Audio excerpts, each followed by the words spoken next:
Assalamualaikum warahmatullahi wabarakatuh.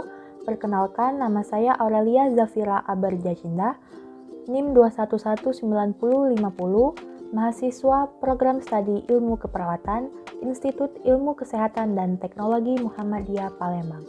Di sini saya akan melakukan praktik komunikasi terapeutik pada tahap pengkajian pada pasien dengan gangguan jiwa. Kondisi pasien. Pasien Nona Dina, usia 20 tahun, dirawat di rumah sakit dengan keluhan halusinasi pendengaran, sering menyendiri, tanpa gelisah, sering merasa histeris dan hilang konsentrasi. Kondisi ini terjadi setelah pasien kehilangan pekerjaannya. Saat dilakukan pengkajian, pasien sering menghindar dan merasa ketakutan. Masalah keperawatan, gangguan persepsi sensori halusinasi pendengaran. Rencana keperawatan, pertama, membantu pasien mengenal halusinasi, kedua, menjelaskan cara mengontrol halusinasi, ketiga, ajarkan pasien mengontrol halusinasi dan menghardik halusinasi.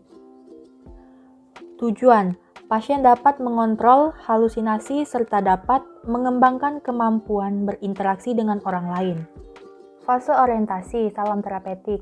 Assalamualaikum, perkenalkan saya perawat Aurelia yang bertugas pada pagi hari ini. Nama Mbak siapa? Sukanya dipanggil dengan nama apa? Waalaikumsalam, Dina. Bagaimana perasaan Mbak Dina hari ini? Perasaan saya sedang takut, Sus. Baiklah, tujuan saya datang ke Mbak Dina adalah untuk melakukan pengkajian keperawatan agar mendapatkan data terkait masalah yang Mbak Dina alami. Mbak mau berapa lama? Bagaimana kalau 20 menit? 20 menit tidak apa-apa, tapi jangan lama-lama, saya takut, Sus. Baik, Mbak. Tempatnya mau di mana? Di sini atau di taman sana? Di sini saja, Sus. Saya takut. Baik, Mbak. Sebelum kita mulai, silakan Mbak tarik napas supaya lebih rileks. Pasien menarik napas 3 kali.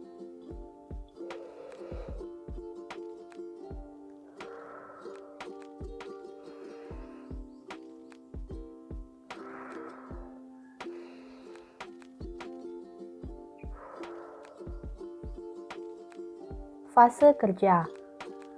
Coba ceritakan apa yang menyebabkan Mbak merasa ketakutan. Saya sering sekali mendengar suara-suara aneh yang saya gak tahu suara siapa dan dari mana asal suara itu. Saya sangat ketakutan sekali, Sus. Apakah hal ini terus-menerus terjadi atau sewaktu-waktu saja, Mbak? Sering sekali, Sus. Apalagi saat saya sedang sendirian.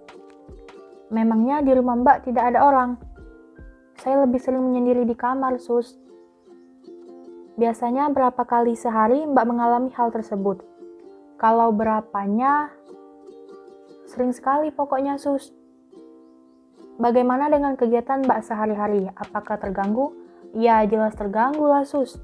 Kadang saya sampai tak konsentrasi. Suara seperti apa yang biasa Mbak dengar? Ya, pokoknya suara seperti, buang ibumu, usir ibumu. Seperti itu, Sus. Saya sangat ketakutan sekali. Mbak harus tenang. Selama ini, apa yang Mbak lakukan jika mendengar suara-suara itu? Biasanya saya hanya menutup telinga saya. Saya takut, Sus, kalau suatu saat saya tidak bisa mengendalikan diri saya. Bagus, Mbak sudah mau menceritakannya. Sampai saat ini, perlindungan diri yang Mbak lakukan terhadap suara-suara itu sudah bagus. Oh, begitu ya, Sus. Iya, Mbak, ada salah satu cara untuk menghilangkan atau mencegah suara-suara itu dengan cara menghardik. Gimana caranya, Sus? Begini, saat Mbak mendengar suara itu, Mbak bisa pergi ke lain arah atau ke lain tempat, kemudian Mbak teriak dengan keras dan kencang. Aku tidak mau membuang ibuku. Aku tidak mau mengusir ibuku. Lakukan begitu terus, Mbak, berulang kali. Ketika Mbak mendengar suara-suara itu, apakah Mbak paham yang saya jelaskan? Oh, begitu. Iya, Sus. Saya sudah paham sekarang. Fase terminasi. Bagaimana perasaan Mbak Dina sekarang? sudah menjadi lebih tenang, Sus. Baiklah, terima kasih telah mampu bekerja sama dengan saya ya Mbak Dina dalam mengumpulkan data tentang masalah Mbak Dina. Iya Sus, saya jadi yakin bahwa suara yang saya dengar itu tidak nyata dan tidak patut untuk dipercayai. Bagus Mbak, bagaimana kalau kita buat jadwal latihannya? Apakah Mbak mau? Iya Sus, saya mau. Baik, tempatnya mau di mana? Di sini saja Sus. Baik Mbak, nanti kita bertemu lagi pukul 4 sore ya Mbak. Perawat sambil merapikan data hasil pengkajian. Ya Sus, terima kasih ya. Kalau begitu saya permisi dulu ya Mbak. Selamat pagi. Wassalamualaikum. Waalaikumsalam.